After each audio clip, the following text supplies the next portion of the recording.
Sarvekov, Mahmet Kalin'in başına verdi. Hükümette aramızın konuştuklarının cevap bulunmasıyla Söyle Rusya içinde Kazaklı kelimelerinin yukarıda tanıtılar olanında eski kanatlar жұмысы зор. Арнайы бағдарлама қажет етеміз, оны дұрыс. Енді мен қысқаша мағлұмат берейін. Өздеріңіз жақсы білесіздер, қазір біздің енді елбасының бекіткен ол 4 ақ деген бағдарлама бар. Бұрынғы бекіткен бағдарламада өзінің күшін жойды. Оның біреуі жаңағы салалық Қазақстан денсаулыққа байланысты, екіншісі жаңағы біздің мемлекетімізде инновациялық денсаулық даму бағдарламасы. Үшінші бағдарлама осы тілге байланысты, тіл даму төртіншісі жаңағы осы Қазақстан Республикасының білім беру жүйесін 2010-2020 жылға арналған мемлекеттік бағдарлама. Сол мемлекеттік бағдарламаның үлкен бір тарауы арнайы осы тілді дамытуға арналып отыр. Ол жерде енді қазақ тілін үздіксіз үйрету жүйесі іске асырылып жоспарланып отыр. Ол балабақша, мектеп, кәсіптік мектеп, колледж, жоғары оқу орны үздіксіз білім беру жүйесі.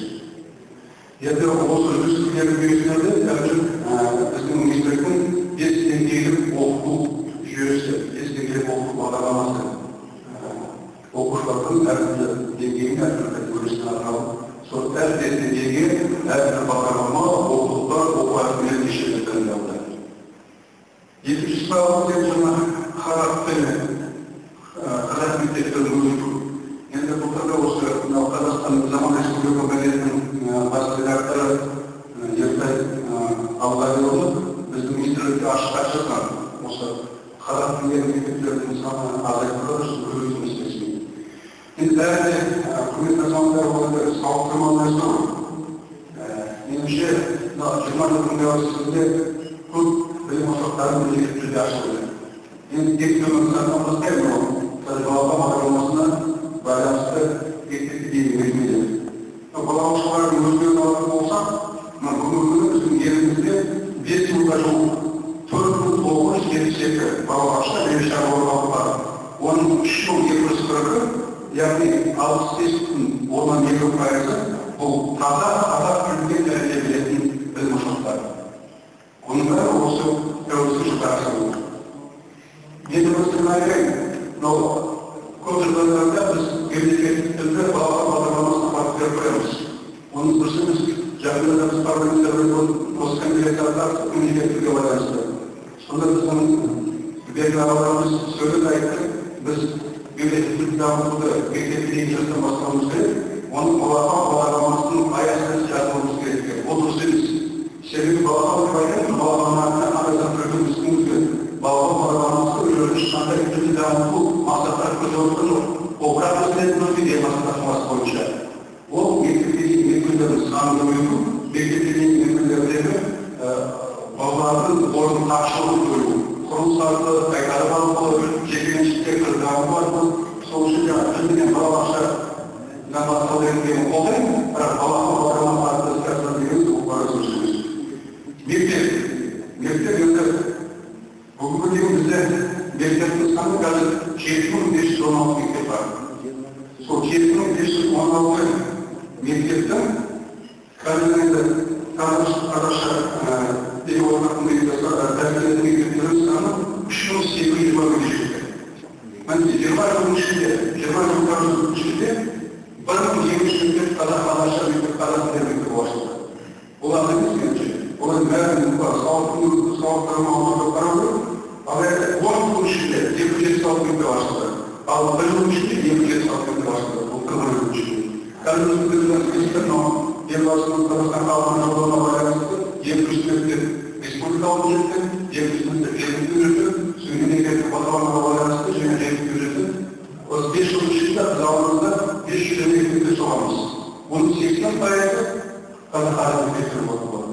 Әрине мен жаңа сөзін келсем, Қостанай облысына, Қазақстан облысына, Ақмола облысына кейбір шараларының келіспей жатқан шығар. Жалпы республика деңгейіне алатын болсақ, бүгін біз енді қазақ тілі дәріс мектептердің санын 20% жеткізіп отырмыз. Балабақшаларымыз санын 65% жеткізіп отырмыз. Енді егер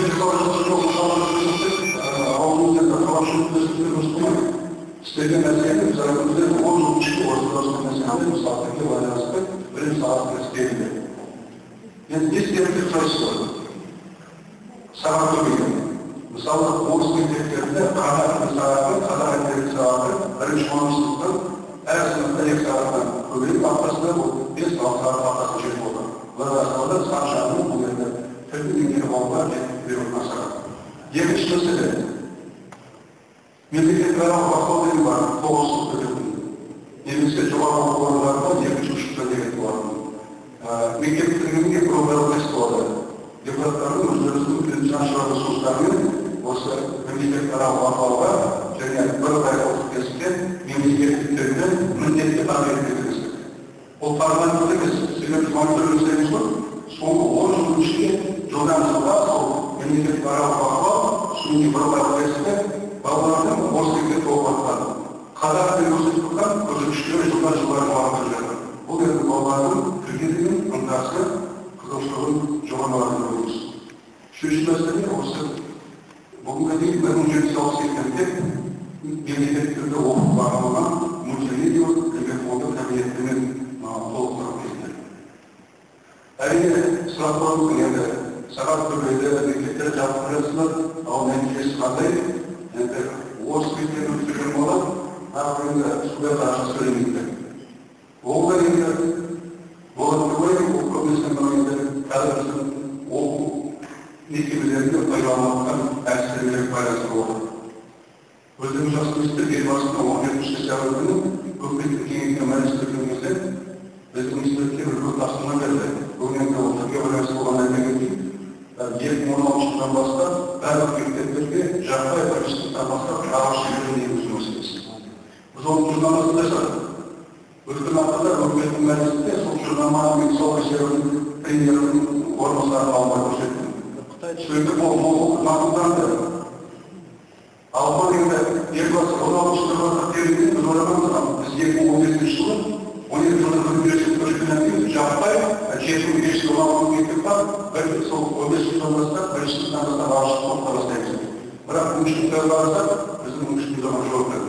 Соған байланысты 2013-2014 жылдан бастап ол кезеңінен жол картасы деген 4 жыл ішінде іске асатын болды. 2013-2014 жылы ол тек қана Алматы Астана қаласында және облыс орталықтарында ірі қалаларда ондай бізде 10 сынып бар. Келесі оқу жылы 14-15 жылы ол облыстық орталықтарда және кіші орта қалаларда ондай қалалардың саны бізде жалғастыру керек. 15-16 жылы ауыл мектептерде толық кешенді мектептерінде 16-17 жылы бұл шағын комплект мектептерде олардың саны қазір 75-16 болса 54% бізде Қазақстанда жаңағы комплектті школа дейміз, шағын комплект мектептер. Сондай 4 деңгейде біз 4 жыл оқудың ішінде де бастауыш мектепте кезең-кезеңмен ағылшын тіліне көшеміз. Енді оның да қаражаттары ескерілді, есептелді, республикалық бюджеттер біз бюджет сұраныс беріп отырмыз. Оқулықтардың бағдарламаларын жасайтын автор топтарға анықталды. Енді қазір ұстаздар бірінші шартымен мәселе болып жатыр. Қазір мынау орта және жоғары сыныптарда қызмет жасап жатқан педагогикалық қызметкерлерімізді қайта даярлау жүйесіне бастауыш мектептің әдістемесі ретінде педагогикалық стандарты сол жүйеге дайындаймыз. Әрине сөздеріміз заңға қойды. Енді осынша үлкен тұжырымдама дайындалып, осы ағылшын тілі қазақ тілінің ұшағына ұшпаймайды. Мемлекеттік тілді бізде 15 жылдары бағдарлама қабылдап жүрген өз ағыз айтты, бұл 3-ші бағдарлама еді. Бірақ енді аса нәтижесі көріп отырған жоқпыз. Сол ағылшын тілді осы қазақ тілінің пайдалануға деген мәселеге енді әдісі біз пайдаланып тұрғанымызда осы қазақ тілінде ескерілген көп ескертулерді ескерген болдық. Жалпы 5 жылдың соңына келген мынау білім беру жүйесінің негізгі міндеті жастардың бойында тілге деген сұраныс туғызу керек.